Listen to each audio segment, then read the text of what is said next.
Salut tout le monde, ici Samuel Poher et bienvenue à Pas sorti du bois. Si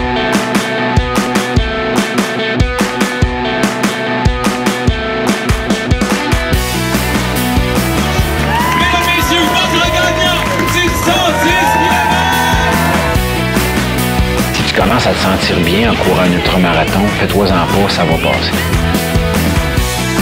Grand champion du 125 km! Hey, vous connaissez NAC et vous savez qu'ils ont les meilleurs produits sur le marché. Ça fait plus de 60 épisodes que je vous en parle. Je vous le dis, l'essayer, c'est l'adopter. Avec les barres Ultra Énergie, la poudre Ultra Recovery et les nouvelles gaufres qui sont tout simplement exceptionnelles, vous avez tout ce que vous avez besoin pour performer en sport d'endurance.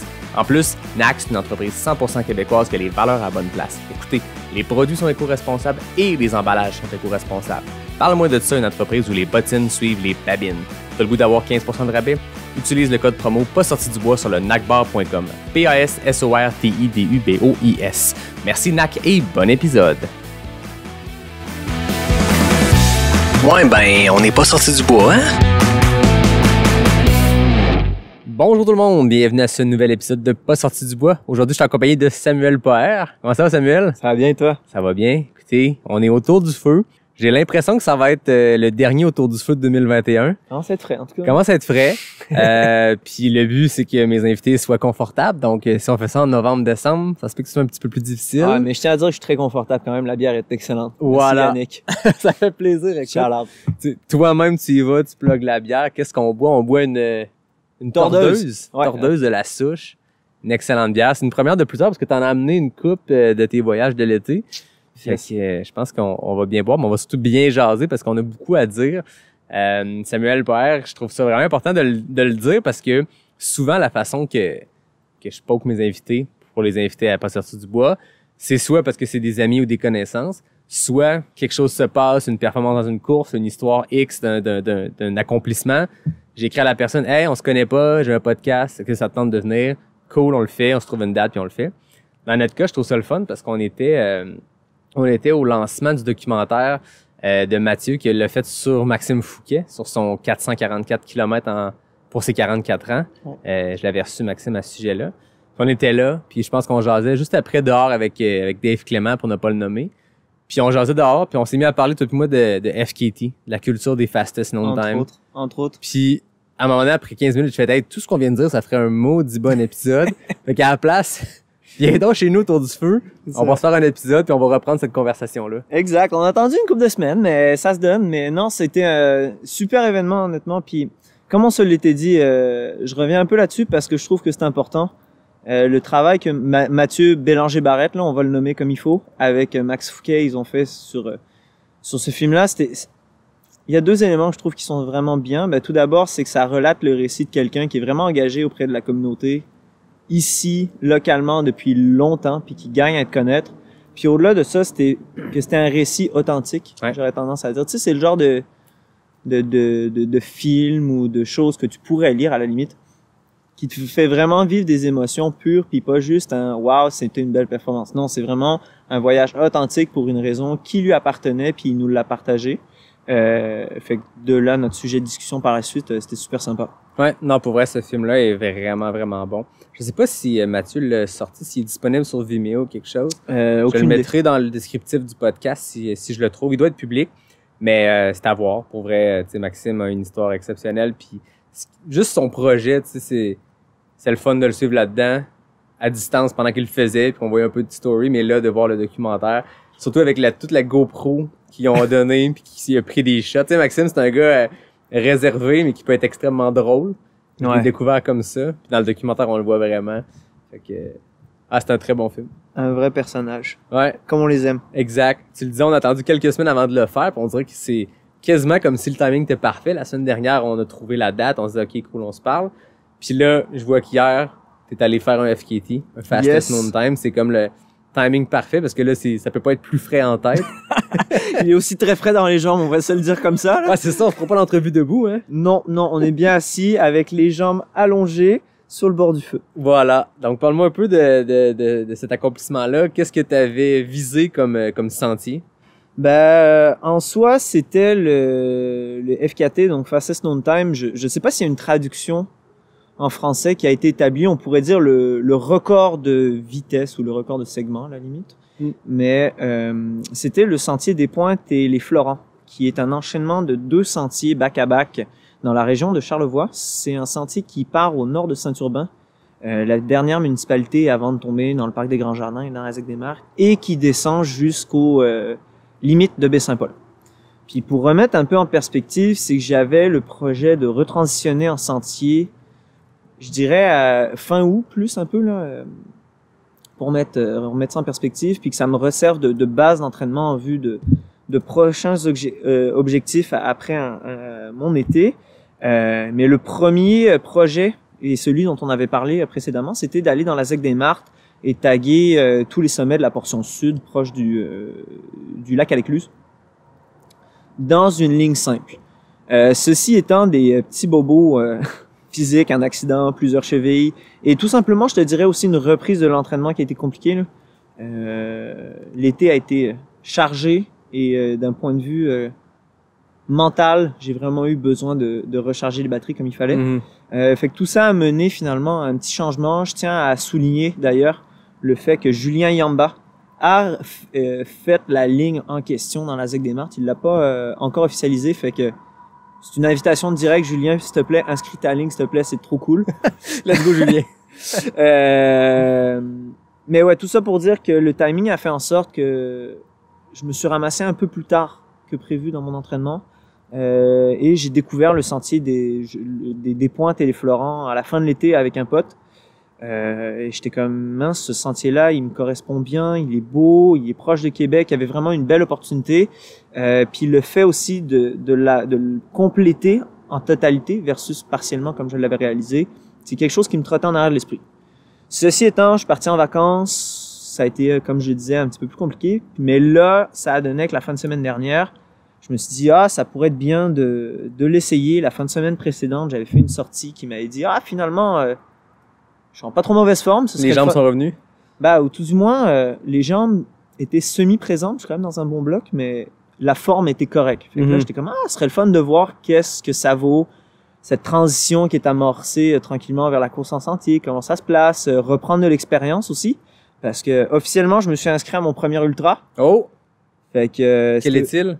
Ça va être le Trail du Grand-Duc, 50 km. Très fort. Je tiens à encourager un événement local. Ouais. Puis j'ai longtemps vécu à Stoneham, fait que j'ai une petite affinité avec la vallée de la Jacques-Cartier. C'est cool. Et je trouve que le travail que Mathieu Boucher fait avec là-bas est sympa aussi. Fait que tout ça pour dire que c'était une belle opportunité, ça s'est présenté. Et pour être honnête avec toi, je trouvais que d'amener des copains pour me clouer juste pour l'aller, 27 kilos, c'est ordinaire. Fait que là, j'étais comme, comment est-ce que je peux rallonger la patente pour faire en sorte que ce soit meaningful aussi pour mes amis qui vont venir m'aider? Puis c'est là où je me suis dit, mince, ça peut être vraiment le fun d'essayer de taguer le FKT à l'aller, puis de faire de quoi un peu cabochon, puis voir comment ça va réagir sur le retour. Donc c'est de là qu'est né le FKT, de reprendre le FKT sur la portion aller, mais aussi de compléter le retour en totalité pour faire une nouvelle marque aussi sur une variante aller-retour. C'est un trajet qui existait déjà, qui avait été ajouté, je pense, à l'automne dernier 2020, mais seulement l'aller, comme tu dis. Donc, on part de Saint-Urbain et on descend jusqu'au Genévrier à Baie-Saint-Paul. Mais j'aurais tendance à dire que c'est même plus récent que ça. Je pense que c'était en mai cette année. En fait, le nouveau temps, je pense qu'il est en mai, mais officiellement, là, il a été ajouté parce qu'il y a le temps il y avait eu Eric Forgue, mais il y a un autre temps avant, je pense. C'est ça, où ils étaient deux personnes. Exact. Eric Forgue et, désolé, je me souviens plus du nom de l'autre personne. Puis c'est ça qui était seulement à l'aller. Donc déjà, une 27 km, c'est une bonne track, on s'entend. Comme tu le disais tantôt, c'est tout près du parc des Grands Jardins. Fait qu'on est vraiment dans ce type de sentier-là. On est moins haut en altitude, mais bien technique, avec des belles portions roulantes aussi. Quand on redescend vers le Genévrier, ça fait très single track en switchback, comment on dirait ça, switchback en français? C'est des épingles. Des épingles. Fait que un trajet qui donne des petits clins d'œil au sentier américain, des fois dans les Rocheuses, où on serpente les descentes. Fait qu'il est bien balancé. Il y a une section au milieu, je pense, qui est coupe à blanc, donc le sentier est un petit peu plus ardu dans ce coin-là. Ouais, la variété sur ce sentier-là est juste phénoménale. C'est honnêtement, c'est un de mes coups de cœur des dernières années. Puis je le dis, je vais essayer de le dire très humblement, j'en ai quand même fait pas mal dans les dernières années des sentiers là, à travers le Québec, mais celui-ci est vraiment sympa parce que tu peux voir autant des portions de forêt boréale que des portions de forêt tempérée. Tu vas avoir des vues splendides sur la vallée de Baie-Saint-Paul avec la portion des Caps un petit peu plus au sud. Et comme tu le mentionnais, il y a cette portion là où il y a eu des coupes à blanc où tu as besoin de regarder ta carte comme il faut, on va dire. Là. Parce que c'est un peu pétrineux, si tu me pardonnes l'expression. Mais ouais, non, il y a des bonnes inclinaisons. La portion sud des Caps, justement, il y a une côte en particulier où tu prends quelque chose comme 200 ou 250 mètres en 2 kilos. Là. C'est 2 kilos et demi, peut-être plus. Puis ça pique, là. Ouais, puis quand ça t'es reparti du Génévrier pour remonter, ça a piqué pour vrai. Ça devait être un peu tannant dans les jambes, là. Je te dirais, ça a été ma portion difficile de la journée. Ouais, jusqu'au pont. Genre, tu sais, à un moment donné, il y a un beau pont qui passe par-dessus une plus grande rivière. C'était après. Sur le retour, c'était avant. C'était juste avant, ouais. Ouais, c'est ça. La portion juste avant, t'as raison. Puis ce qu'il faut dire, c'est que veux pas, j'avais quand même bien roulé l'allée. Ouais. Je pense que j'étais encore en mode de récupération, malgré un long, en tout cas, selon mon opinion, un peu trop long de ravito au U-turn. OK. Musculairement, je pense que ça a été un peu un wake-up call pour moi que l'endurance est là, mais le musculaire était pas tout à fait là. Puis c'est là où ça m'a rattrapé. C'est là où ça a fait mal. Mais après ça, j'ai eu un copain qui m'a rejoint pour les 18 derniers kilos, puis ça a vraiment aidé. Là. Ça a vraiment été sympa, une belle expérience de vivre ça avec Antoine. Là. Vraiment cool. Ah, c'est cool aussi parce que des FKT en supported, fait que tu sais, je l'ai déjà expliqué à d'autres épisodes, donc pardonnez-moi, on est comme rentré directement dans le sujet, mais tu sais, rapidement, c'est qu'il y a 3 types de supports que tu peux recevoir. Le premier est aucun support et tu sais, autonomie complète. Ouais. Le self-supported, on le traduirait comment? Autonomie partielle? Ben, en soi, je le vois de 3 façons. Il y a le unsupported qui est en autonomie complète où tu commences avec tout ton matériel. Exact. Tu peux juste te ravitailler en eau. En fait, tu peux pas vraiment te ravitailler. En eau. C'est en eau, oui, ouais. Exact, excuse. Puis t'as le self-supported où tu as le droit de te ravitailler, mais seulement par toi-même. Exact. Et t'as le unsupported où là, c'est freestyle, c'est free for all, tu fais ce que tu veux. Exact. Quand on parle de FKT, les plus médiatisés, parce que j'en ai parlé récemment au podcast, mais c'est Anne Bouchard qui avait son crew qui la suivait partout sur le SIA. Mais sur des tracés plus courts, entre guillemets, comme tu disais, ben, tu sais, toi, si tu l'avais fait unsupported, donc en autonomie complète, il aurait fallu que tu traînes ton filtre, puis tu te remplisses dans les rivières, puis que tu partes le matin avec ta bouffe pour la journée. Exact. Alors que là, tu as accès à un crew. Fait que le supported, il est de plein de façons. Self-supported, il paraît qu'il y a une subtilité que si tu croises un randonneur puis que c'est pas prévu, mais que tu lui demandes hey, excuse, j'ai faim, est-ce que je pars une barre puis qu'il te la donne de gaieté de cœur. Ouais. C'est correct, c'est du self-supported. Unsupported, c'est rien du tout. T'sais. Ça vient de la mentalité de la longue randonnée, là, through hiking en anglais, là, ouais. Où tu viens t'entraider sur la trail. Exact. Le self-supported, on l'observe souvent sur des très très longs sentiers comme ça, du multi-day, voire même des plusieurs semaines. Là. On peut penser proche de nous, c'est sûr qu'il y a la SIA, mais au-delà de ça, tu sais, t'as la trail le sentier des Appalaches, ouais. Tu vas avoir le PCT, Pacific Coast Trail, tu vas avoir la Colorado Trail, tout ce qui est Continental Divide ensuite, là, où vraiment les gens qui le font self-supported, ils s'entraident entre eux autres. C'est juste trop long, puis parfois il y a trop de variabilité, si on veut, sur le parcours qui fait en sorte que c'est bien beau être self-supported, mais si pendant 150 kilos, t'as rien, puis il y a quelqu'un qui t'aide, tu vas le prendre. Exact. Même self-supported, tu peux arrêter dans un dépanneur, te ravitailler avec ta propre carte de crédit puis t'acheter une Snickers. Yes.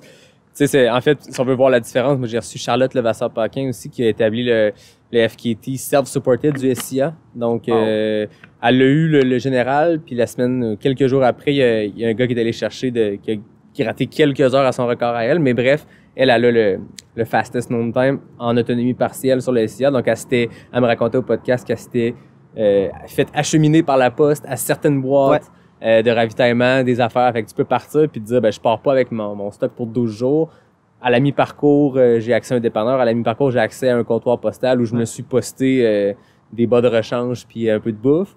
Donc ça, c'est vraiment le self-supported. Puis quand on parle de Mathieu Blanchard ou Anne Bouchard, là, on parle des FKT qui sont complètement supported. Puis c'est un truc, j'ouvre une parenthèse un peu qui est vraiment impressionnant des records justement qui sont mis self-supported, ou même, faisons abstraction de records, les gens qui réalisent ces longues randonnées, puis qui le font en autonomie juste en dealant eux-mêmes. Il y a cette notion aussi que pour aller resupply, souvent se ravitailler, tu sors de la trail. Là. Fait que souvent, c'est tu hitchhike ou tu fais du pouce ou tu marches complètement jusqu'à un point qui parfois est loin de la trail. Fait que ça rajoute du temps là, supplémentaire, ça rajoute de la gestion supplémentaire. Puis tu sais, c'est des choses à prendre en considération. J'en parle un peu de point de vue personnel parce que j'ai eu pas mal d'amis qui les ont fait ces sentiers-là. Tu sais, c'est comme oui, tu peux envoyer des box, mais il y a tellement de variabilité avec est-ce que ta box va arriver. La box parfois il la garde 2 jours, 3 jours, fait qu'il faut que tu sois vraiment dans tes temps, etc., etc. Fait que, en ordre général, souvent les gens qui font ce genre de choses-là se ravitaillent sur la route et se démerdent. Honnêtement, c'est un peu, c'est un autre monde. Ouais. C'est vraiment un autre monde la longue randonnée, puis c'est fascinant. Je vais juste dire ça comme ça. Mais je pense que sur des sentiers en mode FKT, plus en trail running, donc en course en sentier, il y a moyen de faire des grosses journées, même des défis de 2-3 jours en self-supported, en unsupported, à la course. Mais je pense que quand on entre dans du self-supported puis du unsupported, donc en autonomie, sur des très longues distances, on voit plus souvent des randonneurs, quoique je prenais l'exemple de Charlotte qui était en mode course. Mais c'est ça, on voit des FKT. Moi, quand je vois les FKT, oui, en supported de l'Appalachian Trail, c'est hyper impressionnant la vitesse à laquelle les athlètes le font, avec une équipe de support qui font tout. Mais quand tu vois la vitesse des records en autonomie, partielle ou complète, peu importe, c'est d'autant plus impressionnant. Puis c'est d'autant plus impressionnant quand Scott Jurek, Karl Melzer, des ultramarathoniens américains hyper connus, avaient battu le record de l'Appalachian Trail. Puis le gars qui les a battus est arrivé en self-supported. Ah, c'est, comment il s'appelle? Son nom de trail, c'était Jim Bean. Ouais, comme ça, là. Puis après ça, il y a Karel Sabé qui est allé chercher le temps. Mais, ouais, comment il s'appelle? Je me souviens. Son nom de sentier, c'est Bean. Il y a Bean dedans. C'est un coureur hallucinant. Puis il disait, tu sais, moi, j'allais chercher ce temps-là. Puis tu sais, il avait abaissé beaucoup le temps de 2 légendes de l'ultramarathon. Parce qu'il dit, moi, je me couchais pas le soir, t'sais. Ou tu sais, mettons, faire ce que, tu sais, déjeuner, là, tu manges en ces gars-là mangeaient dans leur van, relax avant de partir. Lui, il se levait, défaisait sa tente, puis il partait. Fait qu'il gagnait du kilométrage en déjeunant. Il y avait moins de logistique, puis je pense que lui, il attribue à ça son succès. Par contre, ça amène un lot de difficultés complètement différentes. Hey, la gestion, puis là, on jase. la gestion de ton manque de sommeil quand tu fais ça. Puis juste le beat que tu prends, puis mentalement de tomber dans cette zone où tu es complètement pas en symbiose, mais tu es complètement, je l'ai en anglais, emerge, dans ton action où tu dis tu fais tout, dans ton action en mouvement pour gagner le plus de temps possible. Puis c'est juste fascinant à quel point cet homme-là en particulier, puis on dit cet homme-là, mais il y a aussi une femme, je me souviens plus son nom, qui avait pris le record de la PCT de cette façon-là aussi. Mais ces 2 personnes-là, là, c'est incroyable le niveau de force mentale que tu es capable d'aller chercher pour réaliser ce genre de choses-là. Exact. Puis d'être complètement seul, oui, tu croises des gens, mais on s'entend, c'est des longues journées, puis ça enlève absolument rien aux records qui sont supported. C'est complètement... J'ai l'impression que c'est quasiment 2 philosophies ou quasiment 2 sports à certains égards.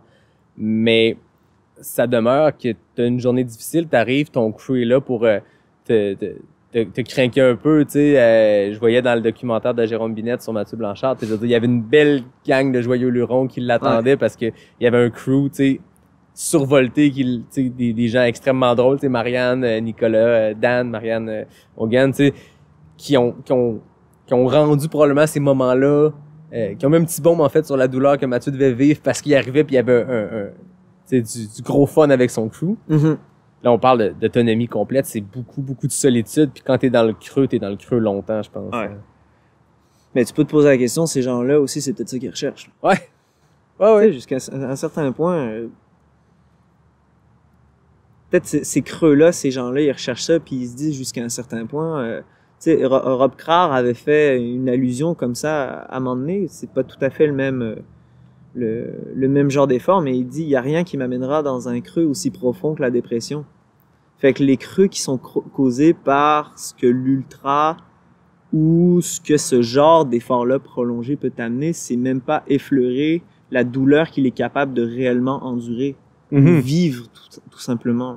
Ouais, c'est un gars qui a été très rapide dans sa progression dans l'ultra, Rob Crowder, puis tu sais, gagné Western State et tout. Puis à un moment donné, il s'est comme un peu reculé pour des raisons de santé physique, mais aussi de santé mentale. Ouais, il a eu une énorme dépression qu'il racontait à il y en a eu plusieurs micros, puis c'est ça, il racontait exactement ça, puis ça reste que peu importe la douleur qu'on peut vivre dans notre sport, ça demeure une douleur qu'on s'auto donne, tu sais. On se met nous-mêmes, on s'inscrit à des courses où on se lance dans des défis pour atteindre un peu ça. On le fait pas nécessairement que pour ça, mais ça fait partie, je crois, de l'aventure, là, tu sais, de ces longues expéditions-là ou ces longues courses-là.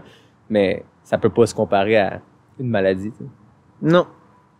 Ceci étant, t'as ouvert une belle parenthèse. On change un peu de sujet du coq à l'âne, encore une fois, mais ça, il va falloir que tu t'habitues. Parfois, ça pop. C'est parfait, on est là pour ça. À droite, à gauche, là. Mais il y avait pas eu une progression si fulgurante en ultra quand tu le mets en perspective sur sa carrière complète. Ben, c'est parce qu'il est arrivé tard, je pense. Ouais, il est arrivé tard sur l'ultra, mais c'était un coureur aguerri. Là. Puis c'est drôle parce que quand tu entrecoupes certaines sphères de la course à pied, tu te rends compte qu'il y a beaucoup de liens qui se font. Par exemple, puis il y avait eu un podcast à un moment donné de Mario Fraioli de Shakeout Podcast avec Mike Smith, qui est un des grands entraîneurs de NCAA, université américaine. OK.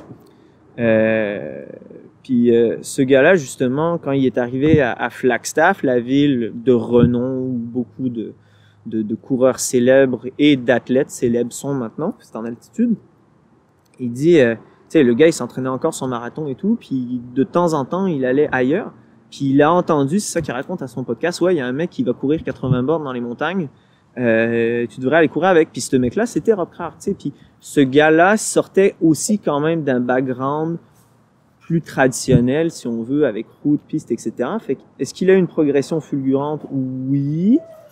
Mais pas tant que ça, j'ai envie de dire. Tu sais, il n'arrivait pas non plus de nulle part quand tu regardes ce qu'il avait déjà réalisé. Ouais, c'est ça. C'est que je pense que c'était la bonne personne pour en parler de ça, justement, parce que on a passé vite là-dessus en ouverture. On est tombé vite dans le vif du sujet. On avait vraiment hâte de jaser d'FKT. Mais t'es quelqu'un comme ça qui est très multidisciplinaire dans la pratique de la course parce que tu fais de la piste, tu fais de la route, puis tu fais de la trail. Puis là, tu le disais, tu t'en vas faire ton premier ultra au Grand-Duc. Je pense que tu cours en sentier depuis un bon bout. Mais parle-moi un peu de ce parcours un peu diversifié. Puis moi, je trouve ça beau que encore aujourd'hui, tu sembles impliqué dans chacune de ces trois sphères-là, du moins course sur route, course sur piste, course en sentier. C'est difficile. Aller chercher cet équilibre-là est vraiment complexe. Puis cette notion de faire un choix par rapport à ce que tu veux faire aussi est complexe parce que tu es capable de voir les avantages de chaque chose. Puis il y a cette notion de progression aussi qui est associée où je pense que il faut que tu fasses tes classes no matter what. Puis après, tu le transfères d'une façon quelconque. Puis encore là, je dis ça, mais ça dépend de tes attentes et tes objectifs aussi. Puis jusqu'à un certain point, il y a des gens que ça intéressera pas de faire ça, puis tant mieux honnêtement, qui fassent que tout le monde fasse ce qu'il aime, puis tout le monde sera content. Mais pour revenir un peu à mon sujet, non, c'est ça. J'ai fait, en fait, c'est ça qui est drôle. Je m'égare, mais c'est correct, on est là pour ça. On a juste pris une bière en plus, ça va bien.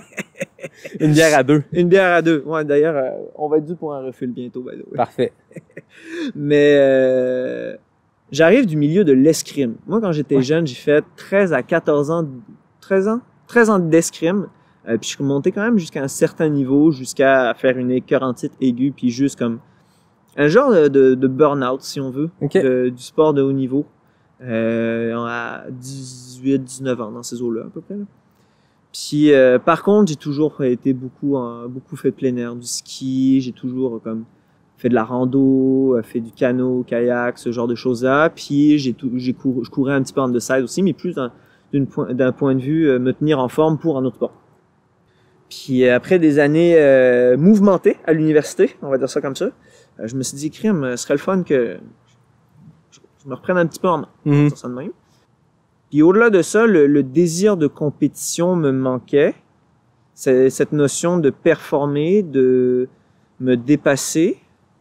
Et par la course à pied, j'ai trouvé ce médium-là. Ça sonne très classique en fin de compte, mais c'est tel qu'il est. Commencer par l'escrime jusqu'à la course, je trouve pas que c'est classique comme ça, parcours. Non, ça je te l'accorde. Mais ceci étant, tu sais, cette notion de recherche de compétition, puis après tu tombes dans le sport d'endurance quand c'est ça.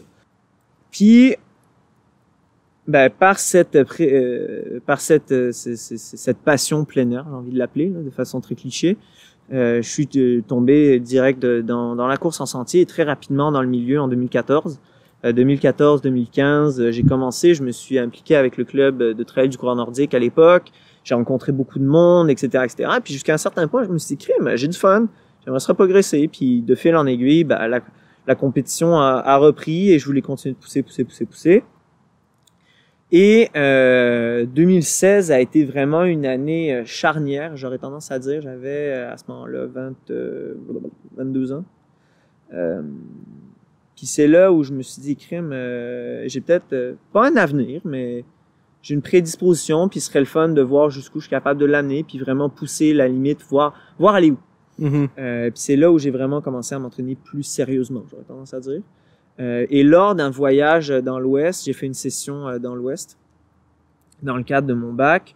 Je me suis dit, je vais essayer de faire l'équipe de cross-country à l'Université de Cagliari.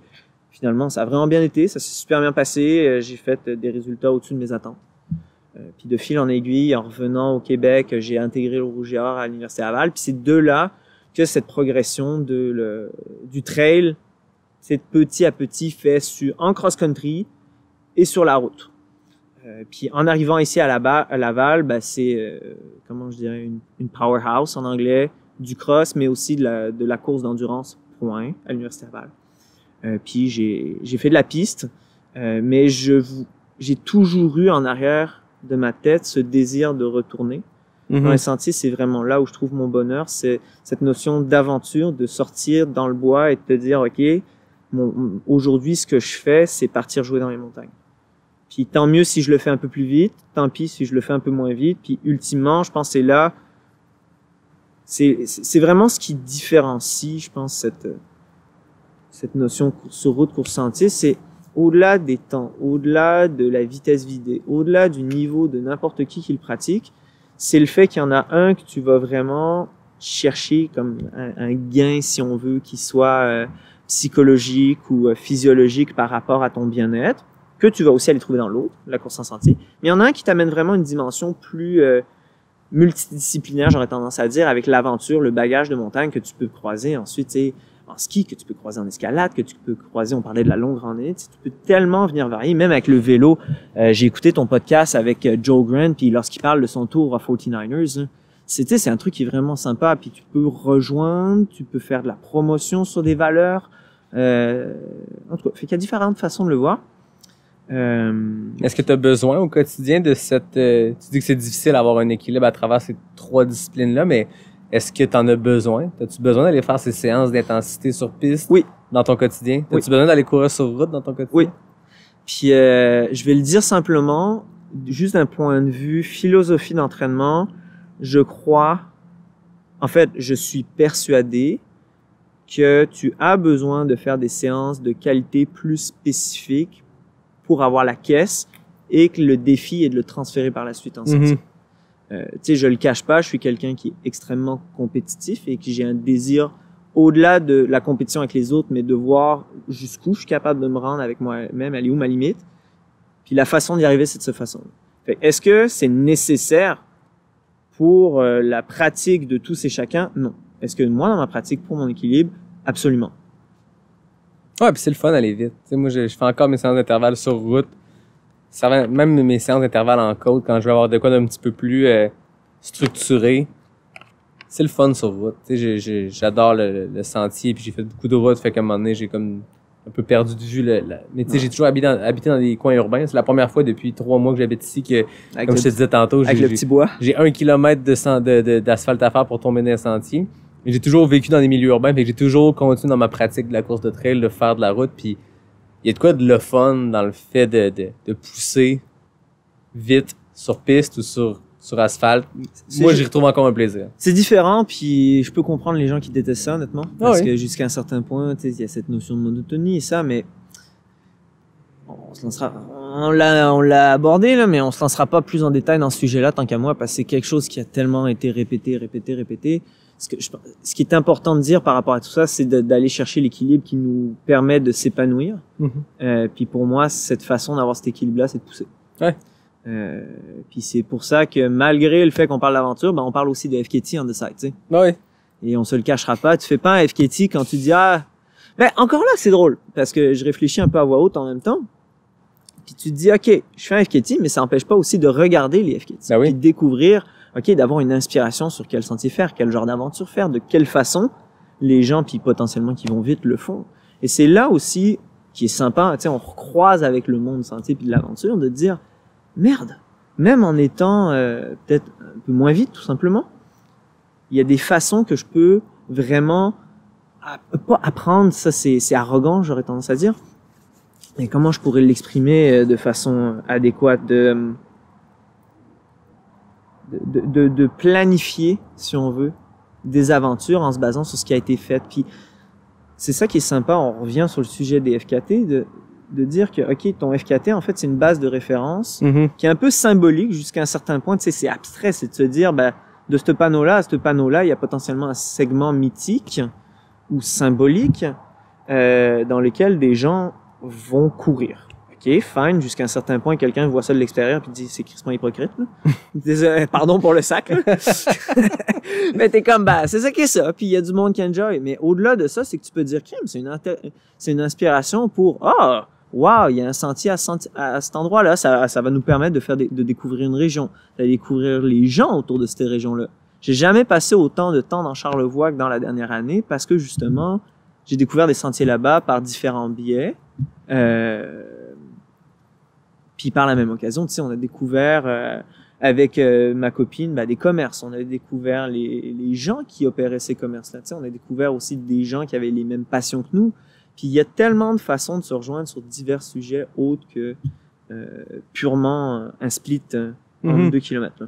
Ouais, puis c'est l'attrait aussi, je pense, du site FKT, au-delà du, comme tu dis, il y a un aspect compétition, mais il y a quand même beaucoup de gens sur ce site-là qui ont aussi la passion de faire connaître un sentier de leur coin de pays, puis qui vont aller faire un chrono qui est très respectable pour un athlète amateur, puis c'est parfait comme ça, mais il y a un attrait de dire, moi, dans mon coin de pays, il y a un sentier mythique que moi, je considère comme symbolique, puis j'ai envie de voir ce que les gens peuvent faire dessus, fait que je vais aller le faire une fois, je vais prendre ma trace GPX, je vais le mettre sur le site, puis je vais le faire connaître comme ça, puis t'arrives sur le site FKT, puis c'est ce qui est le fun, t'as une map avec des dizaines de milliers de petits points rouges, puis tu zoomes sur la carte du monde, puis il y a des FKT un peu partout, là où il y a des humains, il y a des FKT, puis c'est aussi l'attrait, comme tu dis, tu sais, moi, à un moment donné, j'étais content avant qu'on commence que j'étais allé chercher le FKT du Sentier des Poètes à Lens-Saint-Jean. J'avais aucune ambition en ouvrant le site de dire je vais aller chercher un FKT, c'était plus je m'en vais dans ce coin-là pour autre chose. Le but, c'était pas un voyage de trail, mais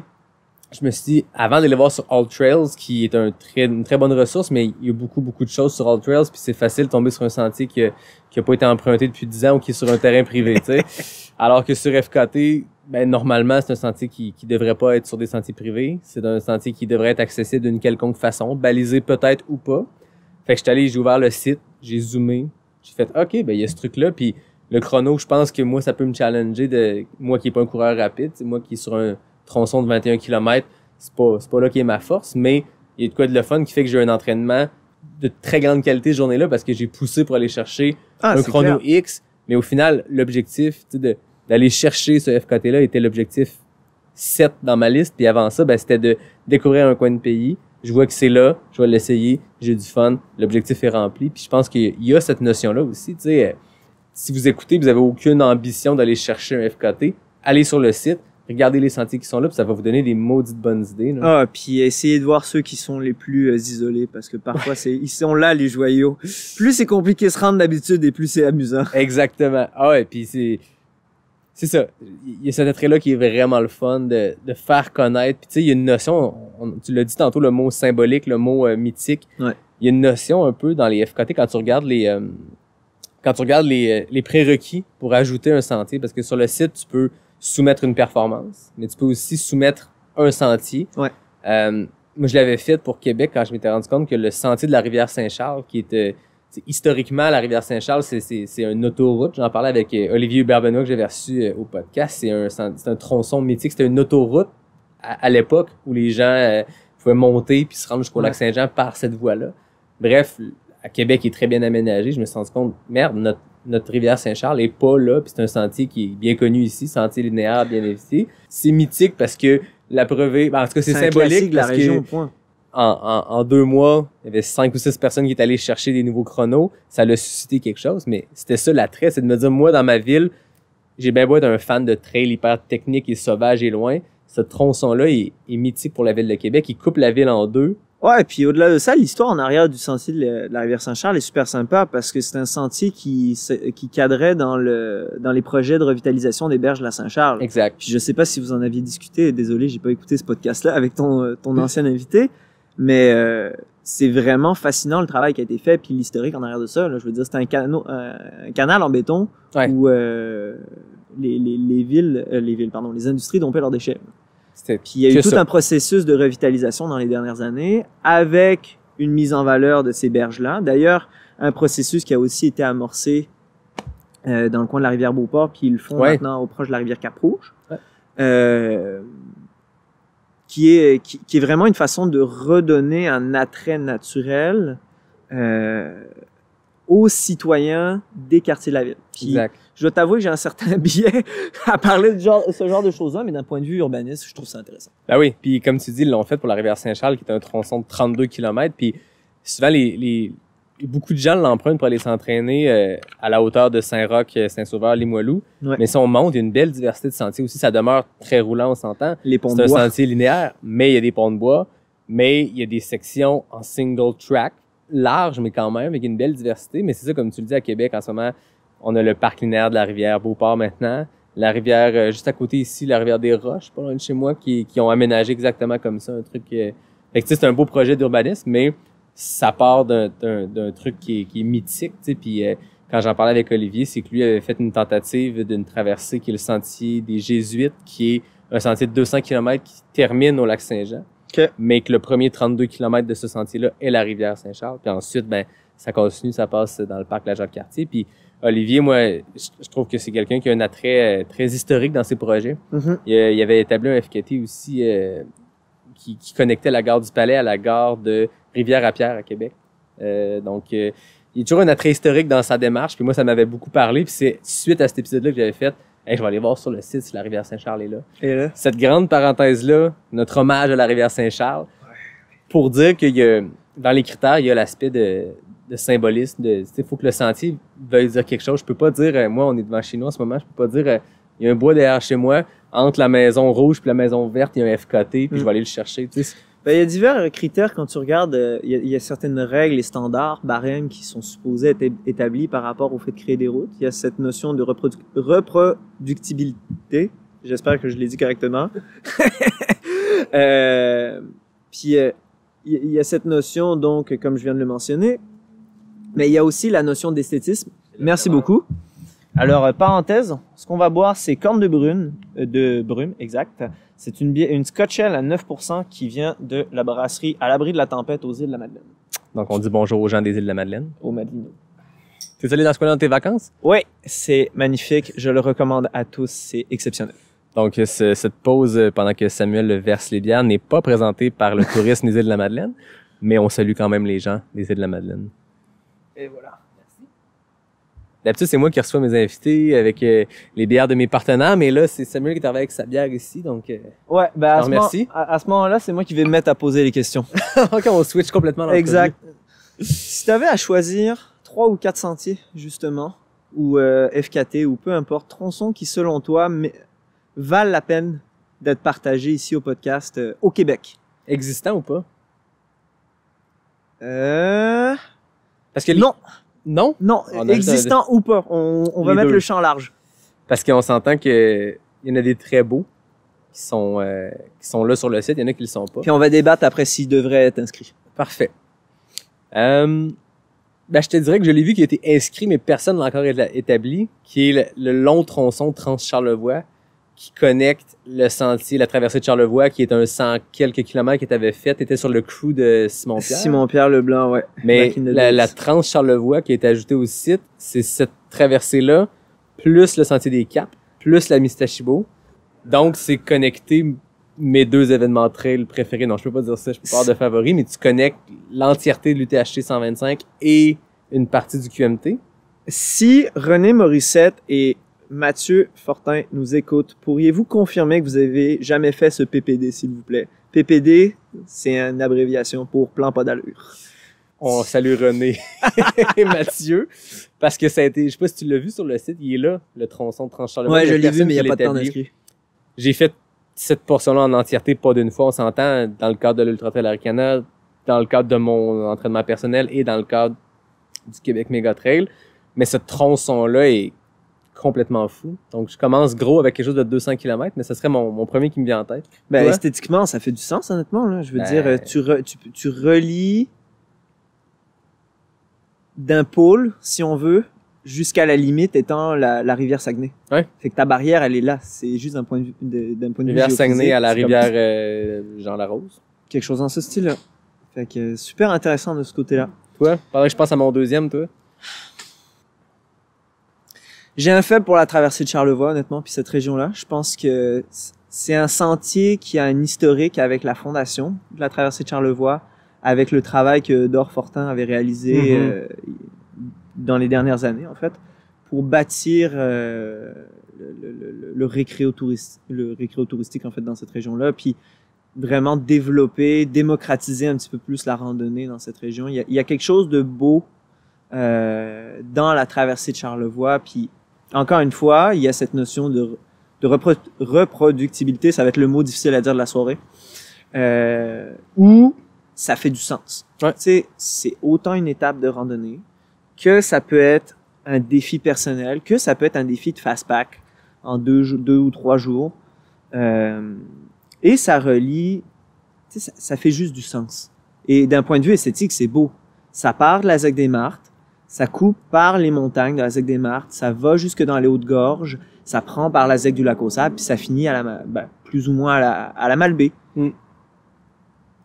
Ah, c'est ça. Ça fait que on ressort de l'Ultra Trail Arikana, tu sais, ils ont un très bon choix de parcours parce qu'ils suivent quasiment en entièreté ce Je vais mettre un bémol, par exemple, dans ce que tu viens de dire là. La traversée de Charlevoix avec les parcours d'Arikana passent en partie aussi par contre dans les sentiers ski de fond vélo-montagne. Ouais. Pas tout le temps dans les sentiers de randonnée pédestre. Non, effectivement. Ben, la fin surtout, là, Ouais. quand t'arrives au Mont-Grand-Fond. Traversée de Charlevoix, là, au c'est sauvage complet de dans les rideaux A à Z. de A à Z dans les sentiers de randonnée pédestre, c'est une autre game. C'est supra technique. Ouais, oui. Moi, ça me fait toujours rire. Ma parenthèse, après ça, je te dis mon deuxième qui me vient en Ouais. tête. Ma parenthèse est quelque chose qu'on entend beaucoup. Ah, Arikana, c'est roulant. Arikana, c'est roulant. Je reviens de Arikana il y a quelques semaines, puis j'entendais ça. Ouais, Arikana, c'est roulant. Au moins, le nouveau Saint-Siméon, il est technique parce que le reste, c'est roulant. Puis je suis pas d'accord. C'est roulant selon la définition du ratio des plus par kilomètre. Parce que c'est pas un sentier, tu sais, pour un 125 km, 4000 mètres, on s'entend que c'est très challengeant pour la majorité des gens. Si tu compares à d'autres tronçons, d'autres courses, c'est pas énorme. Mais je suis pas d'accord que c'est roulant. Il y a des portions très roulantes, on s'entend. Mais fais le 125 en entièreté, t'as beaucoup plus de sections techniques, sauvages que roulantes. C'est ma parenthèse éditoriale. Est-ce que tu es d'accord? En partie d'accord. OK. Puis je vais m'expliquer, oui, il y a des sentiers. Je pense que tout est une question de perspective versus ce qui se fait ailleurs au Québec. Le sentier est pas dans la moyenne des sentiers techniques. Tu sais, quand tu compares au sentier des Crêtes, par exemple, dans le coin de Herford, quand tu compares à ce qui se faisait dans la vallée Bras-du-Nord, ou même à la Mestachibo, par exemple. Ouais. Tout est une question de perspective, c'est sûr. Je suis entièrement d'accord sur le ratio distance dénivelée pour cet événement-là. Au niveau des sentiers, ça dépend des sections, vraiment là. C'est comme n'importe quoi, mais Ah ouais. il pourrait y avoir vraiment pire. Je pense que en tant que gens qui s'entraînent au Québec, on est le seul endroit où on peut avoir ce débat-là, parce que parle à un Américain de Flagstaff qui vient tenter Arikana, puis demande-lui si c'était technique, il va te dire que oui. Non, c'est clair. C'est vrai. C'est vrai. Encore une fois, c'est une question de perspective. Voilà. Le deuxième qui me vient en tête, puis ça me permet de te poser la question parce que je me questionnais si ça se qualifiait comme un sentier mythique ou si c'était correct de le faire. Parce que récemment, on a parlé beaucoup du SIA, j'ai reçu des invités qui l'ont fait, le documentaire de Mathieu est sorti, j'ai passé une fin de semaine dans un chalet avec Jérôme qui gérait l'UTHC TV. Bref, on a parlé du SIA avec plein de gens.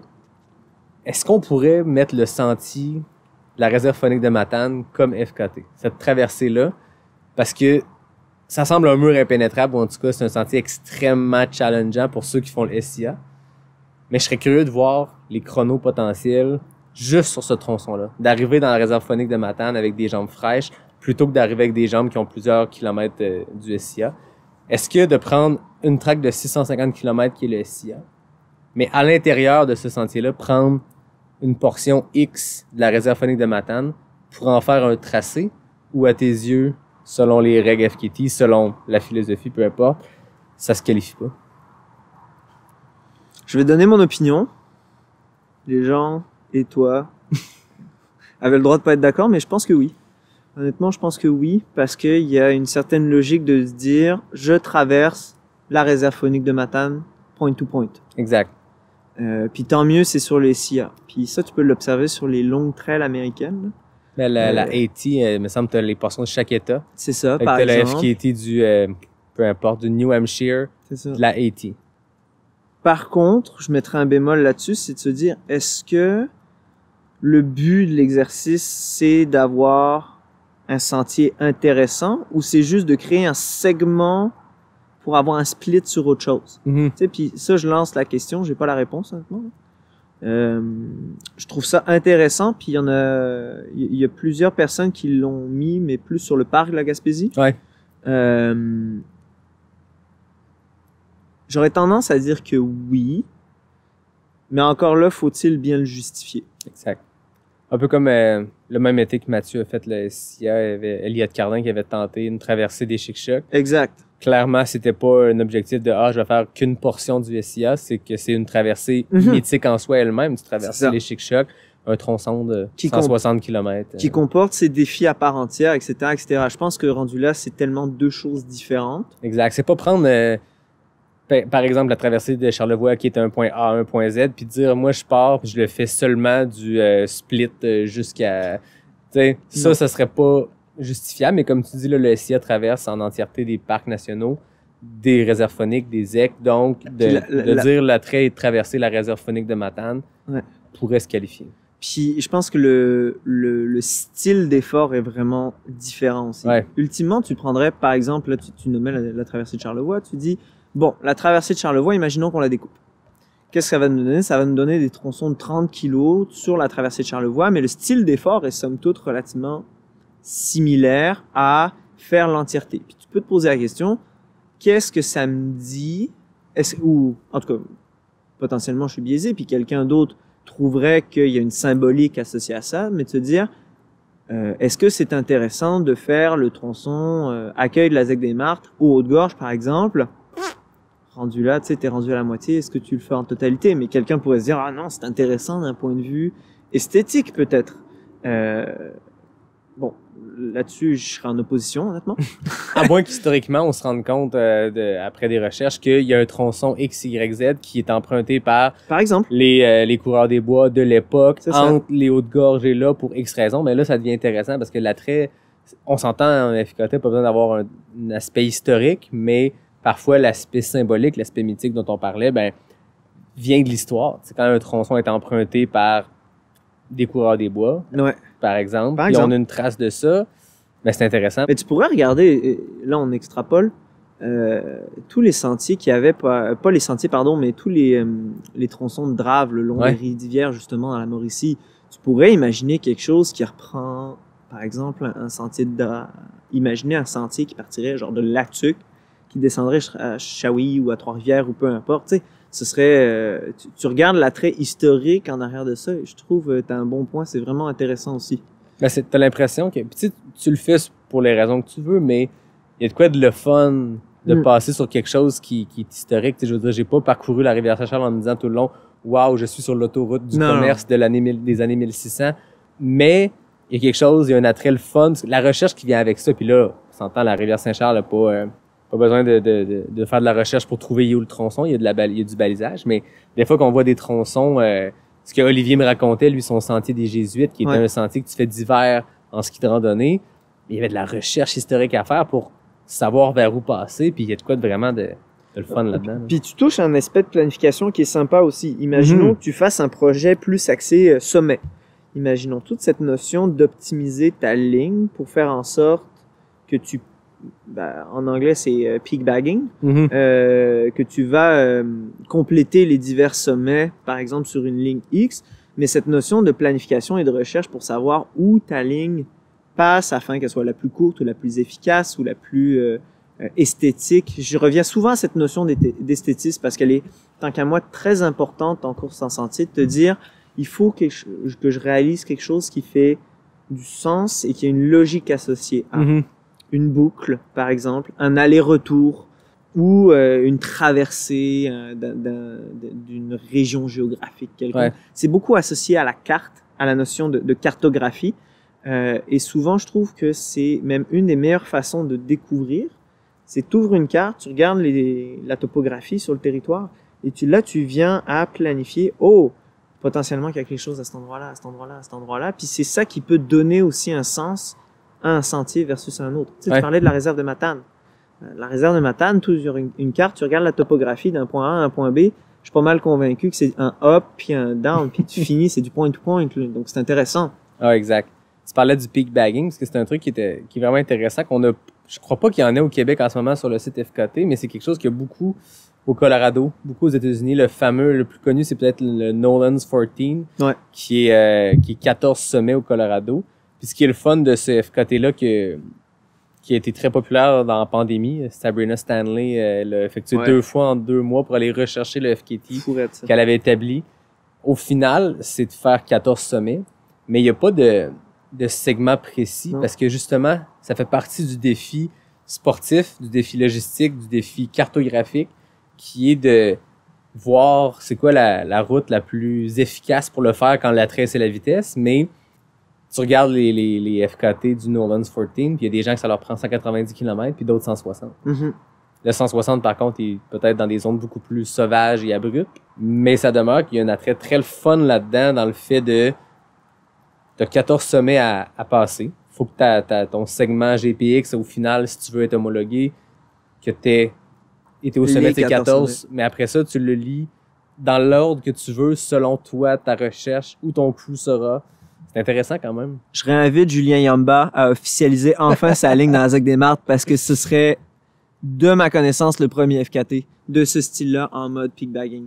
Puis ce qui est vraiment intéressant de ça, c'est que beaucoup de personnes ont déjà réalisé cette notion de peak bag, de compléter divers sommets sur un seul effort dans cette zone géographique-là qui est la ZEC des Martres. Puis c'est ultra touristique en plus. Le défi des 5 sommets, à chaque année, on voit des gens s'amuser à le faire. Bon, souvent, c'est avec les raids de voiture entre. Ouais. Ça rentre pas dans les FKT. Mais c'est dans la même philosophie quand même de se dire, il y a 5 sommets, puis je trouve la façon la plus simple. OK, on pourrait imaginer à ce moment-là un défi des 5 sommets, human-powered, avec du vélo. Ben oui. Ça, à quel point ce serait incroyable. Je lance une invitation, là. Ouais. Je pense que je paierais une caisse de 24, honnêtement, à quelqu'un qui ferait le défi des 5 sommets. À vélo. En connectant les sommets à vélo. Exact. Parce que Joe Grant me racontait. Insane. Joe Grant, à l'épisode 30, me parlait de son tour des 14ers qui était de connecter les 53 sommets de plus de 14 000 pieds au Colorado. Mais dans son projet, l'attrait était faut que tu montes les 53 sommets, mais entre les sommets, tu fais un peu ce que tu veux. Puis lui avait choisi le vélo. On s'entend que tu peux pas prendre une voiture ou une mobilette, mais lui, c'était en vélo. Fait que c'est un trip de vélo, sommet, redescend le sommet, prend le vélo, s'en va au prochain. Des fois, tu peux enchaîner 3-4 sommets d'un même effort, mais quand tu es rendu au 4e sommet au bout, tu reviens à ton vélo de toute façon. Il y a de quoi de vraiment intéressant là-dessus. C'est ça, c'est que le FKT, t'as les 3 types dont on parlait tantôt, de autonomie, pas autonomie, peu importe. Mais t'as aussi ces philosophies-là qu'on entend moins parler, puis qu'en ce moment, au Québec, comme tout ce qui se passe en trail, j'en parlais avec Samuel Ouellette, il y a une explosion de popularité de la course en sentier typique de je m'inscris à une course, je mets un dossard, je cours. Exact. Mais on l'a vu aussi avec les FKT. J'ai l'impression que cette année, il y a plein de nouveaux segments qui sont arrivés, plein de personnes qui sont ajoutées sur ce site-là. Fait que nécessairement, ça va gagner en popularité. Puis je trouve ça important. Je dis pas qu'avec notre épisode, Samuel, on va rejoindre toutes les personnes potentielles de faire des FKT, mais de parler de cette philosophie-là, que tu peux pas simplement Ben, tu peux, mais est-ce que ça va être homologué de dire, bon, ben, il y a le relais pas loin de chez moi, ici, au lac Beauport. Sam, on va aller faire une boucle up and down, puis on va inscrire un FKT de 3 km et 200 mètres de D+. Tu sais, c'est pas ça l'attrait. C'est de parler, c'est ça, de la philosophie derrière le FKT, puis parler des options. Le peak bagging, le vélo. Tu sais, il y a deux points que j'aimerais amener. Le premier point, c'est cette notion d'aventure. Tu sais, c'est toujours cette notion soit d'aventure, soit de repousser une limite. Puis ce qui est intéressant avec le concept FKT, puis on répète beaucoup ce mot-là, c'est que c'est toi qui en décides les paramètres. Donc, tu as besoin de rien d'autre que ton cerveau et tes jambes, en gros, puis souvent l'aide de tes pairs, pour réaliser un effort que tu planifies dans des paramètres définis, mais que tu contrôles. On va dire ça comme ça. Tu sais, tu choisis ta journée, tu choisis de la façon dont tu le fais. Donc, je trouve que c'est vraiment la façon quasi optimale d'aller chercher le meilleur de soi-même, peu importe le niveau de la personne, parce que tu es maître de tout ce que tu fais. Exact. Et tu contrôles un peu plus de paramètres. En fait, tu contrôles tous les paramètres. Ouais. Sauf ton point A, ton point B et le sentier que tu vas pratiquer dans la majorité des cas. Mais comme tu le disais, après, tu peux optimiser ta ligne dépendant de ce que tu fais. Fait que même la cartographie elle-même, le segment lui-même peut être variable. Mais ça, c'est vraiment génial parce que ça enlève cette notion de compétition avec les autres qui souvent fait beaucoup de tort à certaines personnes. Puis de se dire, je suis livré seul avec moi-même dans un environnement que j'ai choisi d'être, ben, il y a une forme d'épanouissement là-dedans, je pense, qui est vraiment intéressante pour n'importe qui. Ça, c'est la première chose. Le deuxième point que je voulais amener, c'est cette notion de l'explosion des FKT.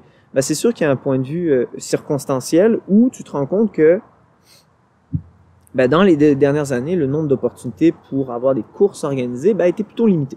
Bon, ceci étant, les gens, et je m'inclus là-dedans, ont recherché des façons justement de pouvoir continuer d'avoir des projets stimulants, motivants, dans lesquels, encore une fois, on vient s'épanouir. Puis ça, c'est une forme, encore une fois, d'aventure dans lequel tu es capable de trouver un certain plaisir, où tu décides, voici le carré de sable dans lequel je vais jouer, mais je fais ce que je veux dans ce carré de sable. Ouais. Fait que ça, je trouve cette notion-là de flexibilité, quasiment de liberté, associée à, bon, voici ce qu'il y a autour de chez moi, voilà comment je vais le découvrir, puis la façon que je décide d'en faire.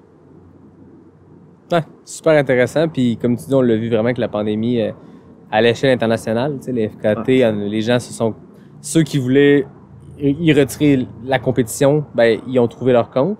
Mais ceux qui ont voulu y retirer juste le plaisir d'aller faire des sentiers, ben c'est là, c'est présent. Puis encore là, l'attrait peut être de juste regarder la cartographie puis te rendre compte que tu as un sentier mythique, symbolique, à 1 heure de chez toi. Ah, c'est clair. Le dimanche prochain, tu vas le faire en autonomie, pas en autonomie, puis avec aucun objectif de temps. Fait qu'au final, ton nom sera pas sur le site FKT, mais le site FKT va t'avoir permis de trouver un sentier symbolique que tu ne connaissais pas ou que tu redécouvres. C'est vraiment intéressant. Puis ça m'amène à, c'est quoi ton 3e sentier que tu mettrais? Et toi, tu m'en as pas encore dit ton 2e. C'est vrai, t'as raison. En plus, j'ai failli chercher un échappatoire, mais je l'ai pas trouvé. Pendant que tu dis ton 2e, je vais aller nous refiler. Ben, j'aurais tendance à dire que mon 2e FKT, je pense, ça va être le Tour de l'île d'Orléans. Le Tour de l'île d'Orléans pour plusieurs raisons. Première raison, parce que c'est le tronçon. C'est un tronçon qui est dans l'imaginaire de la communauté de course de la ville de Québec depuis quand même très longtemps. Par la suite, c'est un parcours. Désolé, je finissais ma gorgée, il y a un refill qui s'en vient. Qu'est-ce qu'on boit, parenthèse? On y va avec une limoilloise, tant qu'à choisir une microbrasserie locale, une pale ale anglaise à 5%, donc merci à la souche. Merci la souche. Je laisse poursuivre.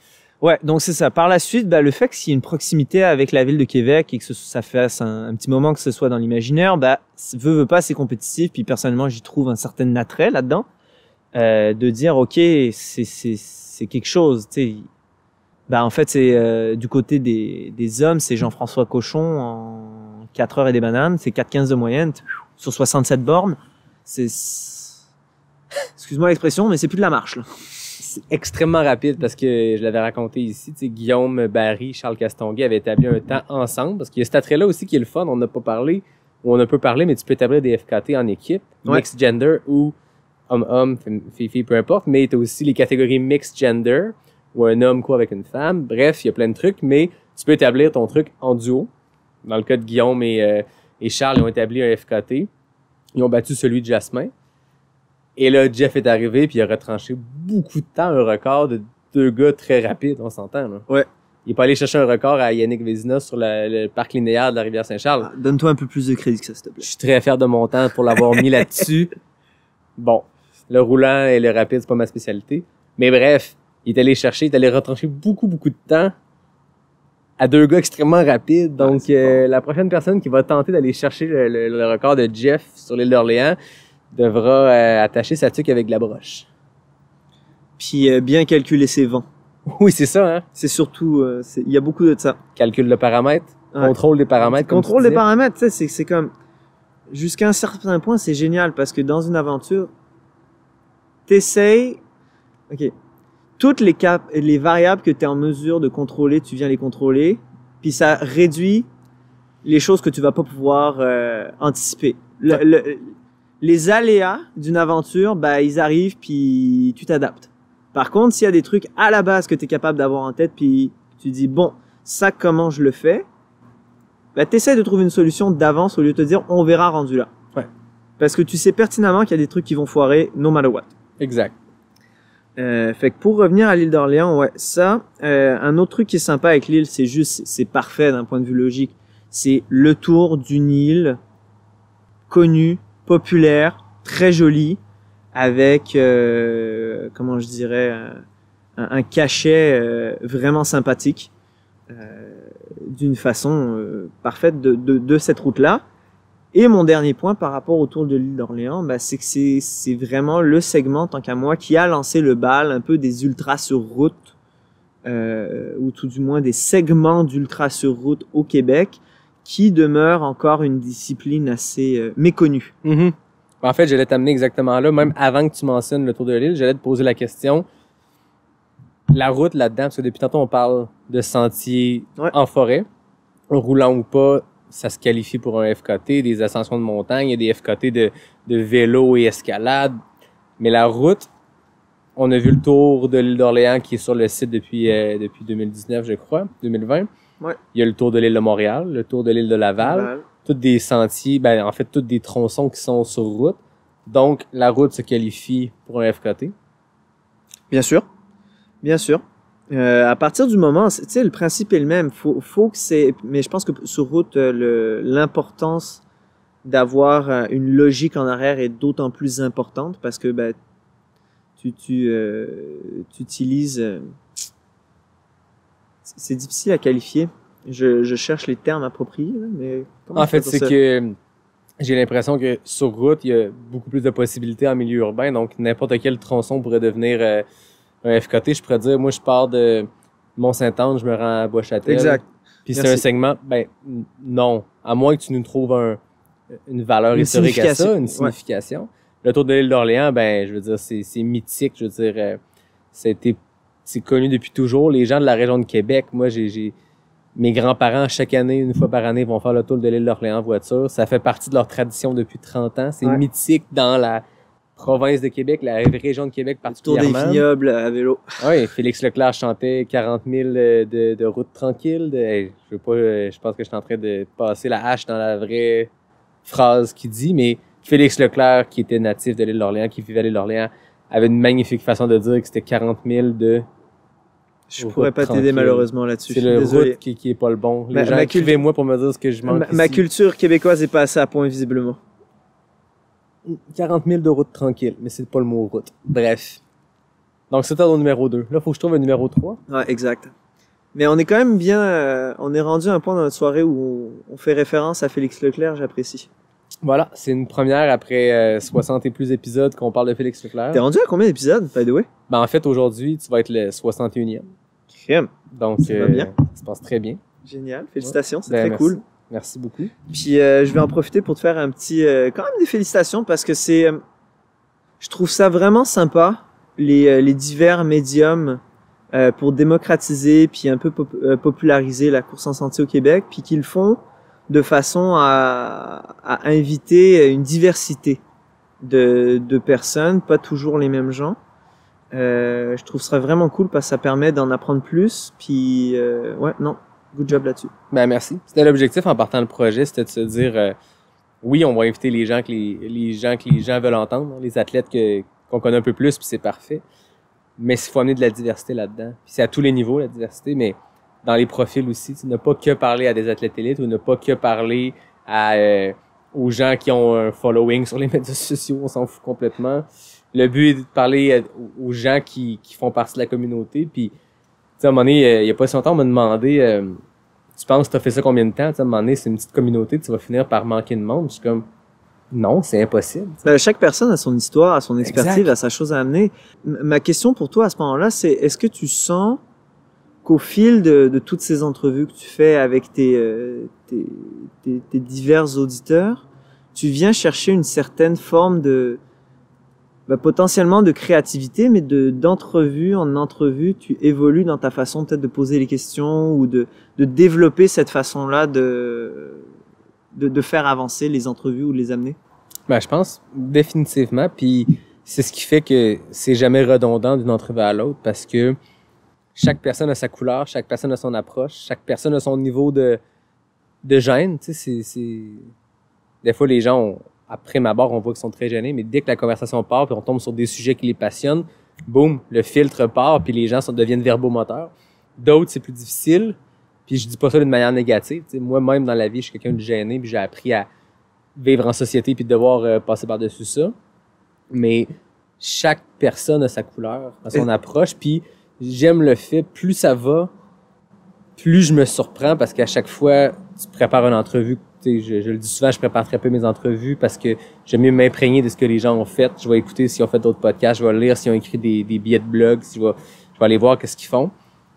Mais après ça, c'est dans des tiroirs dans ma tête, puis après ça, la conversation va naturellement quelque part. Puis des fois, je me sers de « Ah oui, j'ai vu que tu as fait Bromont en 2016, parle-moi-en. » Puis on va vers là, mais je vais pas me préparer puis me dire « Ah, faut que je parle de son Bromont en 2016. » Puis je me permets de te mettre encore un peu on the spot présentement parce que j'apprends beaucoup de tes réponses, mais est-ce que cette façon d'utiliser un micro pour exprimer puis pour tes idées premièrement, puis de faire exprimer les idées des autres, c'est aussi une façon plus facilitante de corriger, pas de corriger, excuse-moi, le terme est loin d'être approprié, mais de faire parler pas cette timidité, mais peut-être ce côté plus introverti? Ouais, je pense que oui. Puis je pense que moi, si je regarde dans la vie, les gens, tu sais, je suis beaucoup dans l'exemple, tu sais, je regarde ce que les gens font, puis je m'inspire des gens qui, eux, m'inspirent. Puis les meilleurs intervieweurs que je trouve, c'est les gens qui ont beaucoup d'écoute et peu de... Tu sais, qui sont pas centrés sur eux. Mm-hmm. Que dans leur entrevue, ce qu'ils veulent faire ressortir, c'est pur, puis c'est l'invité. Tu sais, oui, c'est sûr que je veux dire, quelqu'un qui écoute les 61 épisodes finit par me connaître, puis je trouve ça très drôle quand j'arrive dans une course parce que je suis pas du tout habitué à ça, qu'on me dise bonjour, puis ma première réponse, c'est toujours « On se connaît de où? » Ah, ben je t'écoute. Who are you? OK. Mais avec le temps, c'est sûr que dans une conversation, je finis par parler de moi, mais c'est pas du tout l'attrait, puis moi, ça me met vraiment mal à l'aise d'être on the spot. Ça me met vraiment mal à l'aise de devoir raconter mes histoires ou peu importe. Fait que ça se fait naturellement dans le cadre d'une discussion. Fait qu'à force, après 61 épisodes, je pense que les gens commencent à connaître certaines de mes anecdotes, certaines des facettes de ma vie. Mais c'est pas du tout l'attrait. Tu sais, je me rappelle, moi, quand j'ai commencé en trail en 2017-2018, mais surtout en 2019, quand je suis vraiment entré dans le monde de la trail au Québec, en faisant plusieurs événements, tu sais, j'avais été choisi comme ambassadeur Ravito Trail. OK. J'ai fait 3-4 récits de course.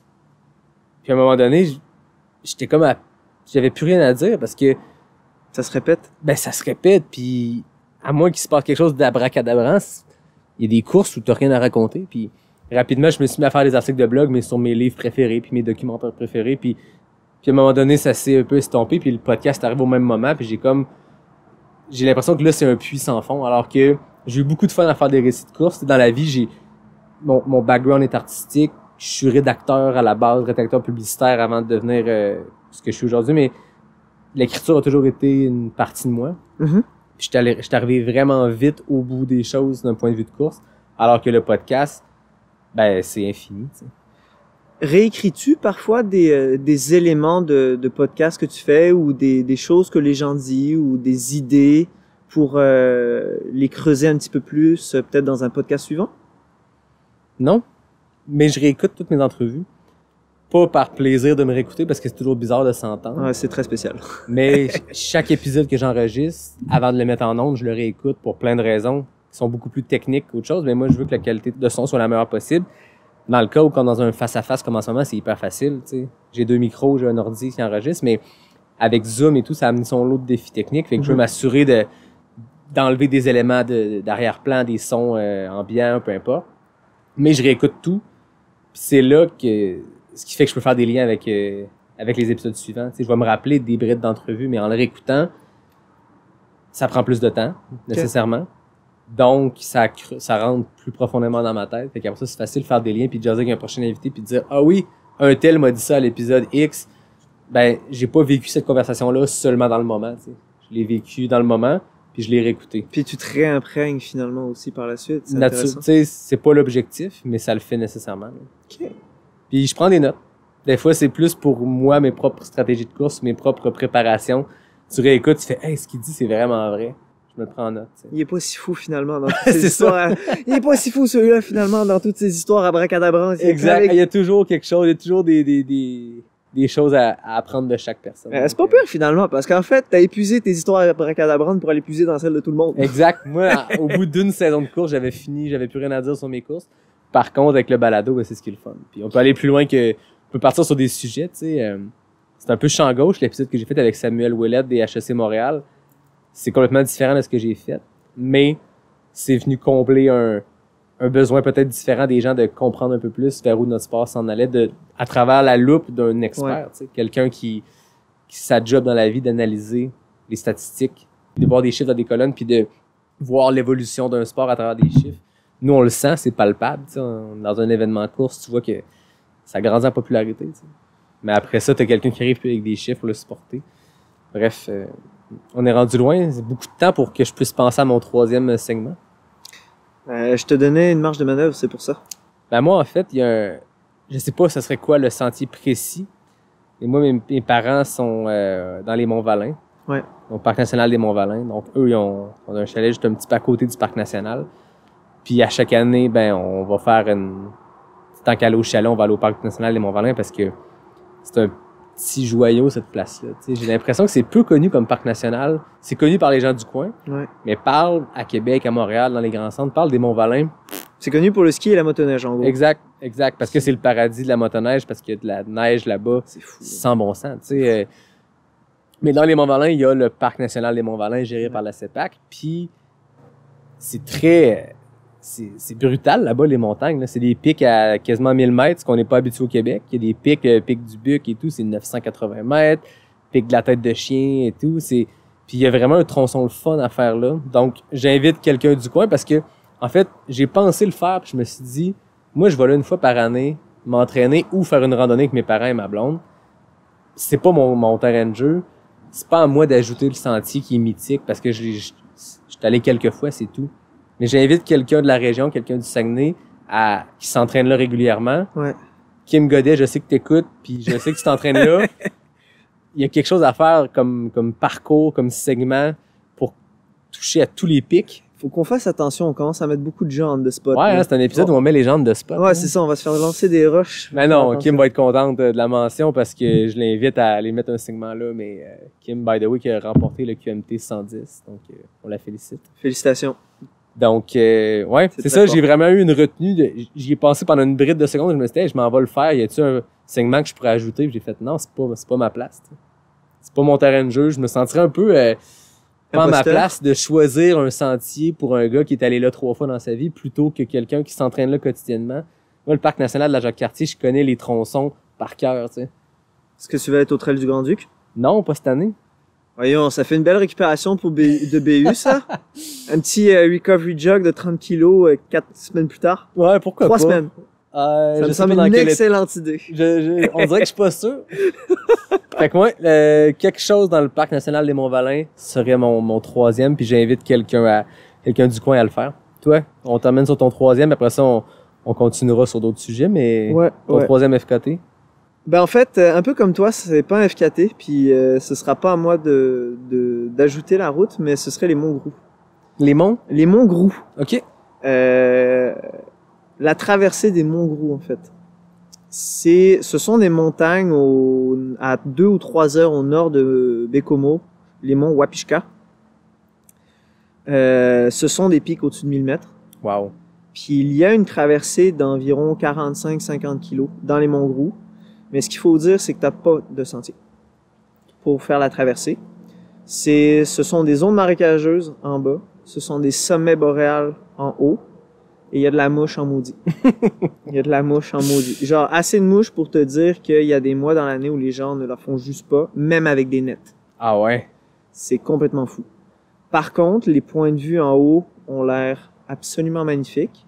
Il y a la page Facebook Les Amis des Monts Groux, où beaucoup de gens partagent leurs récits de traversée. C'est vraiment un secteur de randonnée. Je ne sais pas si des gens l'ont déjà effectué à la course d'une façon quelconque. Peut-être en mode fast-pack, il y a quand même un certain élément de danger et de planification qui est vraiment importante. Dans un tel projet, ça prend des connaissances en navigation aussi.